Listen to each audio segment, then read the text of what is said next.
कधीच नाही चुकणार तुमचे फेवरेट टीव्ही शोज झी5 सोबत, तेही एकदम फ्री।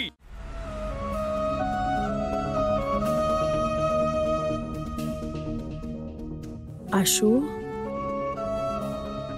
मांजा, जा जरा आशूला रूम मध्ये घेऊन जा।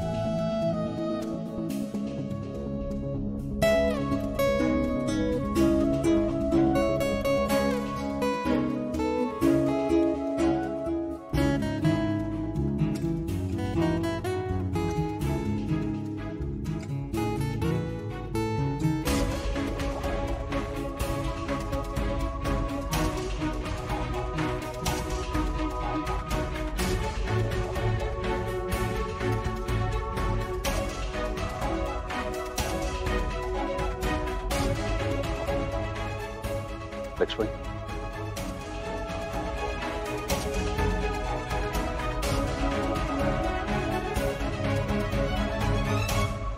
वंदना, ते हे सगळं काय घडलंय मला तर काहीच कळत नाहीये। मला तुम्हाला एक प्रश्न विचारायचा आहे।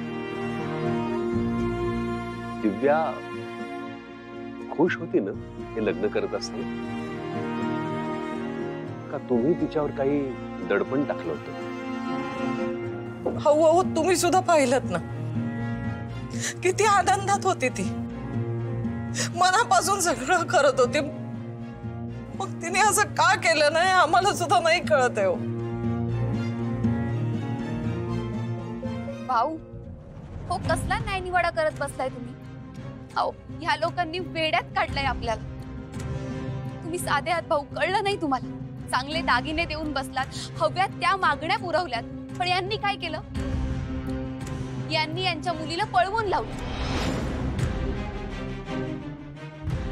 सरळ सरळ फसवलंय आपल्याला। अशा लोकांना ना इथून बाहेरच हकलायला पाहिजे। सुहास, अरे बघतोस काय? हाताला धरून हकलावून दे यांना इथून। एक मिनिट, हे बघा, इथे चूक कोणाची कोणालाही माहित नाहीये। दिव्या पळून जाईल अशी काही आयडिया नव्हती आम्हाला, त्यामुळे या सगळ्याला कोण जबाबदार आहे हे कोणालाच माहित नाहीये। त्यामुळे इथून कोणी जाऊ शकत नाही आणि कोणी कोणाला हातही लावू शकत नाही। लाज नाही वाटत का ग तुला? एवढं सगळं घडू नाही इथे उभी आहेस तू।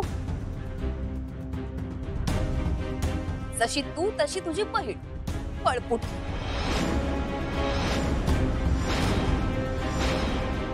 मी इथे थांबले कारण माझी बहीण आहे ती। आमच्याही इज्जतीचा प्रश्न आहे। काय इज्जत? ऐकलंस का सुहास काय म्हणाली? यांची इज्जत